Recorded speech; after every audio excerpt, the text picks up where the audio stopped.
Hello, my awesome project managers. Welcome once again to PMP Exam Mindset. We're in the people domain and onto task 8. Task 8 simply reads Negotiate Project Agreements.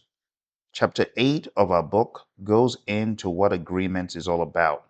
When we talk about agreements, there's a tendency to think money, procurement, but that's not what this is all about only. You see, when we talk about negotiating, you could negotiate costs, but you could also negotiate scope. You can negotiate terms. You could negotiate frequency of communication. You could negotiate pattern of meetings. So this chapter guides the reader through the intricacies of forming agreements that align with the project's goals and the organization's values. In the world of Agile, negotiation focuses on collaboration, finding solutions that offer value to all parties, often requiring flexibility and adaptability from the project manager. Let's go on to our true or false questions for the day. Number one, agile negotiations aim to benefit one party over the other. True or false? The answer to this is false. We look for win-win in the world of agile. Agile negotiation emphasizes collaborative win-win outcomes, and the goal is to find solutions that deliver value to all parties involved, fostering trust and long-term relationships, rather than seeking to gain an advantage over another party. Number two, flexibility is not important in project negotiations. True or false? Well, of course, you know that's false. Flexibility is highly important in project negotiations, especially in dynamic environments. Being adaptable to changing circumstances and open to creative solutions can add to more successful agreements and better project outcomes. Number three, true or false? Successful negotiations in project management often require adaptability. And that is true. You got to meet whoever you're negotiating with sometimes in the middle of the road. Adaptability is a key trait for successful negotiators in project management. The ability to adjust strategies, explore different options, and respond to new information helps in reaching mutually beneficial agreements. Number four, in agile projects, negotiation is a one time event at the beginning. And the answer is false. In agile projects, negotiation is an ongoing process, not a one time event. Discussions around scope, priorities, resources, and technical approaches happen continuously. For example, during sprint planning, backlog refinement as well to ensure alignment and adaptability. Final question, number five, true or false? Good negotiation skills can lead to better project outcomes and stakeholder satisfaction. And the answer is true. Effective negotiation skills are crucial for project success. They help in securing necessary resources, resolving conflicts, aligning expectations, and establishing clear agreements, all of which contribute to better project outcomes and higher stakeholder satisfaction. Let's go on to our question for the day. Your project requires integration with a fraud detection service from a sole provider. The vendor proposes premium service levels, step up pricing, and broad rights to audit your systems. The sponsor emphasizes maintaining the release date, while procurement is concerned about cost. What should you do next to ensure the negotiation strategy aligns with project objectives? Is it A, begin with a very low price anchor, remove audit clauses immediately, and postpone all service level discussions until testing is complete to preserve the schedule? Is it B, request the vendor's standard pricing packages, circulate them for quick executive approval, and proceed to contract to avoid missing the release date? Is it C, define negotiation boundaries, identify non-negotiable service requirements, determine trade-offs on price and terms, align with legal and procurement, and then lead a structured interest-based negotiation? Or is it D, accept the vendor's commercial terms as written, but add a termination for convenience clause so the organization can exit later if cost or performance becomes unacceptable? I'll give you some time to think about the possible answer to this question. All right, hit the pause button if you need more time, but let's explore possible options for this. If you take a look at the question, we can see that there are so many parameters to negotiate, and you need to understand those that are pressing. Vendor proposes premium service levels and step up pricing and broad rights to audit your system. Can you live with that? If not, which of those terms disturbs you? Which of those terms concerns the vendor or the stakeholders, right? Which of those is non-negotiable for either party?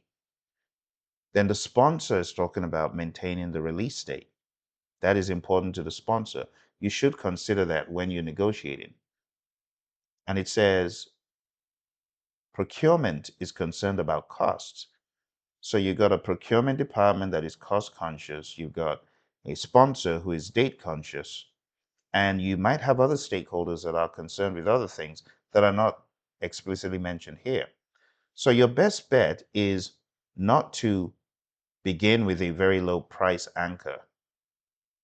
That's not in the spirit of sensible negotiations because the vendor has already proposed premium service levels and step up pricing, right?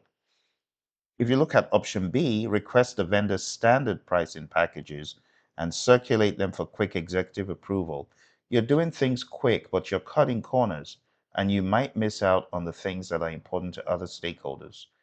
If you look at C, defining the boundaries and non-negotiable service requirements, that is a very important step in any negotiation.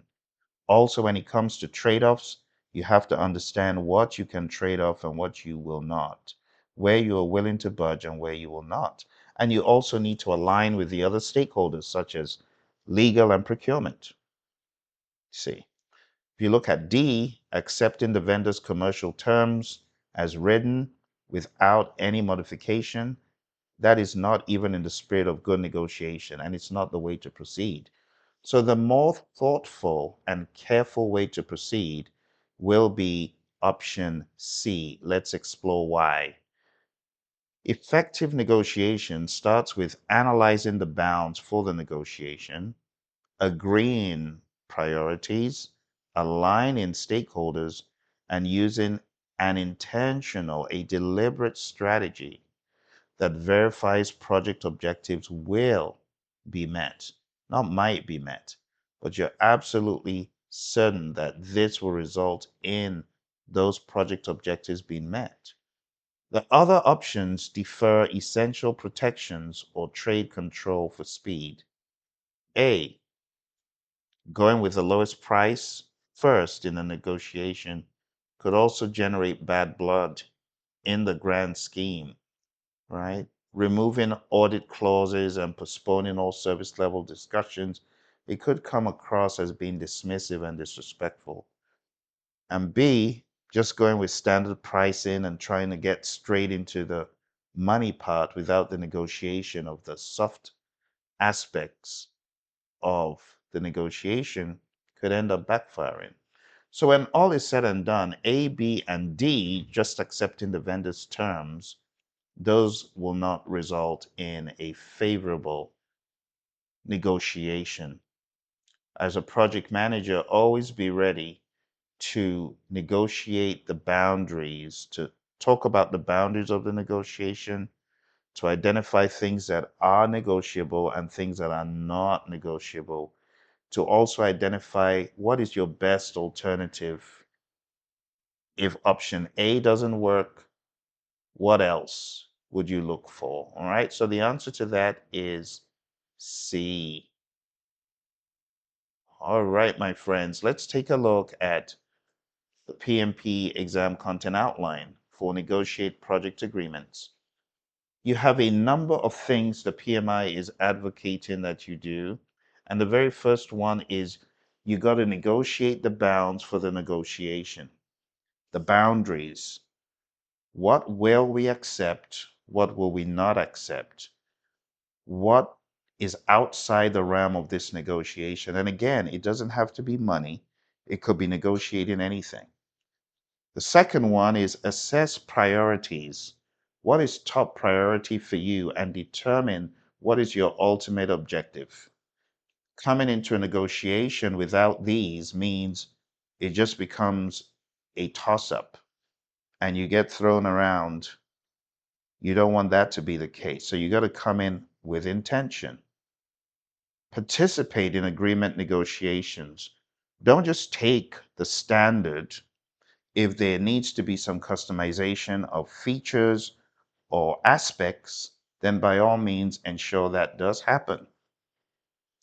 Lastly, it reads, determine a negotiation strategy. Every good project manager should have a strategy going into a negotiation. This is who will speak first. This is how we'll conduct ourselves. This is how we'll comport ourselves. This is what will happen if we do not get X, Y, or Z offer. And that's the way to do it, my friends. Bear in mind that your exam is going to test you not just on negotiating money, but on negotiating for things like resources, for communication terms, and many more. I hope you're enjoying this. If you haven't watched the other episodes, you can find them on the channel. If you've enjoyed this one, smash the like button, and I'll see you next time. Bye for now.